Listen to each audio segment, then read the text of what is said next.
Kota amal berjalan di beberapa daerah dengan tujuan untuk menambah uang kas masjid. Panitia masjid membuat beberapa kota amal yang nantinya kota amal tersebut akan diedarkan oleh beberapa anak tertentu, lalu mereka membawanya ke tempat-tempat keramaian seperti pasar dan sebagainya untuk meminta sumbangan atas nama masjid. Dan sebagai upahnya mereka mendapatkan 30% dari hasil sumbangan yang mereka dapatkan.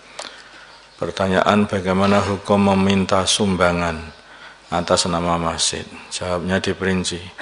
Apabila masjid betul-betul memerlukan, baik keperluan yang berupa darurat ataupun hajat, maka hukumnya boleh. Apabila masjid tidak memerlukan bantuan, maka hukumnya tidak boleh. B. Ketika masjid dalam kondisi membutuhkan sumbangan, maka bagaimanakah hukum si peminta sumbangan mengambil persenan dengan cara yang disebutkan dalam deskripsi di atas? Jawabnya, tidak boleh ngambil persenan tadi, kecuali memenuhi dua syarat. Pertama, orang yang bertugas meminta-minta sumbangan adalah orang fakir miskin, orang fakir atau orang tidak mampu. Dua, nominal imbalan yang diambil tidak boleh melebihi upah biasa, upah umum. Nominal imbalan yang diambil tidak boleh melebihi upah umum kerja dia di daerah tersebut. Ya, kalau kerjanya itu orang itu sehari itu hanya 100.000, maka ya tidak boleh melebihi dari upah umumnya kerja 100.000 itu. Nanti artinya bukan persentase, nanti hanya diupahi dengan upah umum atau di bawahnya umum. Apabila orang yang meminta tidak memenuhi syarat di atas, maka bagaimana dengan mereka yang sudah mendapatkan puluhan juta dari pekerjaan tersebut apabila mereka wajib mengembalikannya?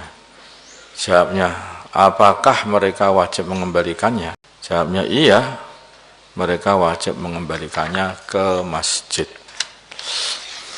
Kokean, ngambilnya upah itu kokean. Nah, maka mengembalikan. Atau dia sebetulnya tidak berhak upah, tapi ngambil upah, juga mengembalikan. Masalah problem rumah tangga. Saat ini kasus perceraian semakin banyak terjadi di mana-mana. Banyak istri yang menggugat cerai suami. Wah, ini banyak sekali hari ini. Dengan berbagai alasan. Sebagai contoh, Pak Husain yang telah menikah selama 8 tahun. Dikarenakan ekonominya yang rendah, maka istrinya karena gaya hidup istri yang terlalu tinggi, merasa kebutuhannya tidak terpenuhi. Padahal Pak Husain telah memberikan minimal nafkah kepadanya.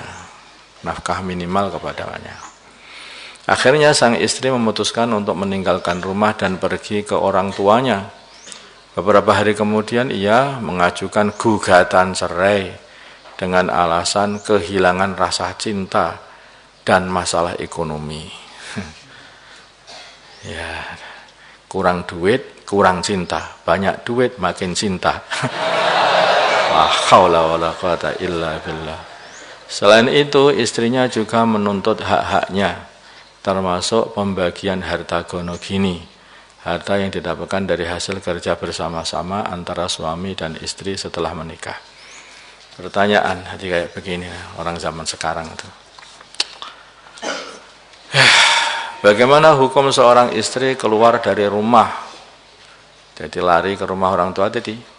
Haram, karena ini termasuk nusuz, karena suami masih memberikan minimal nafkah, nafkah yang seharusnya diberikan itu sudah diberikan kepada istri, yaitu berupa pakaian dan makanan pokok berupa beras setiap harinya 1 mud.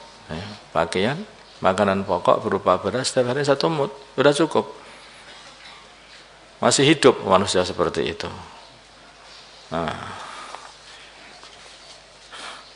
Apakah alasan si istri meminta fasah fasah, yaitu perusakan nikah ke pengadilan itu dapat dibenarkan oleh syariat dengan alasan karena sudah tidak cinta dan merasa kurang tercukupi ekonominya. Jawab, kalau bermaksud supaya hakim memfasah nikah, maka tidak dibenarkan.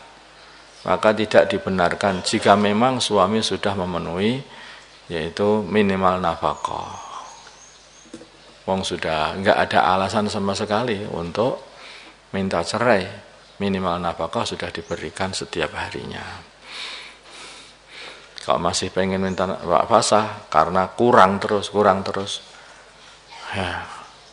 ya namanya orang itu nikah itu yang dihitung itu suaminya. Kalau suaminya itu ya memang bisa, sudah cukupi minimal nafkah, dan dia juga sudah istilahnya dianggap sebagai mampu ngopeni istri dengan cara seperti itu. Tapi kok masih kurang, kalau diikuti namanya hawa nafsu itu kurang terus, manusia ini masih kurang terus.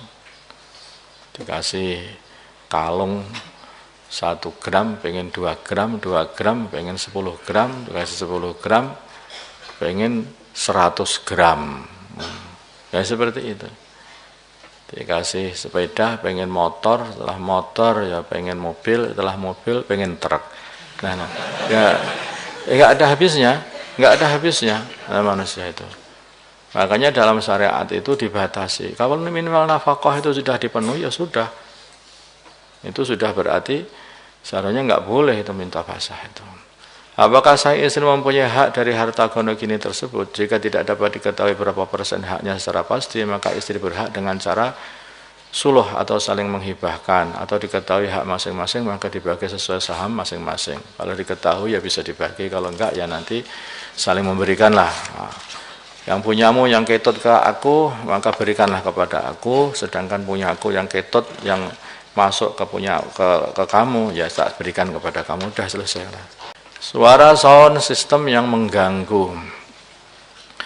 Sebagaimana sudah menjadi tradisi dalam masyarakat bahwa orang yang mengadakan resepsi pernikahan pasti membunyikan sound system. Tidak jarang getaran suara yang ditimbulkan tadi dapat merugikan atau meresahkan tetangga sekitarnya. Pertanyaan, bagaimana pandangan fikih terhadap peristiwa di atas? Jika getaran sound sampai memecahkan kaca tetangga atau merusak barang-barang lain, maka siapakah yang bertanggung jawab? Jawabnya, jika masih dalam penggunaan yang sewajarnya, yaitu sewajarnya itu dapat diukur kok itu gitu. Kalau nggak salah sekitar 40 desibel apa berapa gitu. Nah hari ini orang itu mengeraskan suara sampai bisa 140, 170 desibel, bisa memecahkan gendang telinga itu. Jadi orang bisa budak seketika itu. Jika masih dalam gangguan yang penggunaan yang sewajarnya, ya, maka boleh. Jika penggunaan melampaui kebiasaan, ya, itulah tidak wajar. Kebiasaan yang sewajarnya, maka hukumnya tidak boleh. Jika penggunaan sound system masih dalam penggunaan yang sewajarnya, maka tidak wajib mengganti baik bagi tuan rumah ataupun orang yang punya sound system. Namun jika penggunaannya melampaui kebiasaan sewajarnya, maka yang bertanggung jawab adalah pemilik sound system, kecuali jika kerasnya suara tadi adalah perintah dari tuan rumah. Maka yang bertanggung jawab adalah tuan rumah yang buat resepsi itu. Hari ini kan sudah difatwakan juga oleh para ulama mengenai sound horeg itu. Ya semacam ini juga. Jadi kan tidak boleh dan menghancurkan mana-mana dan juga merusak mana-mana. Juga mengganggu idza kepada orang-orang Islam.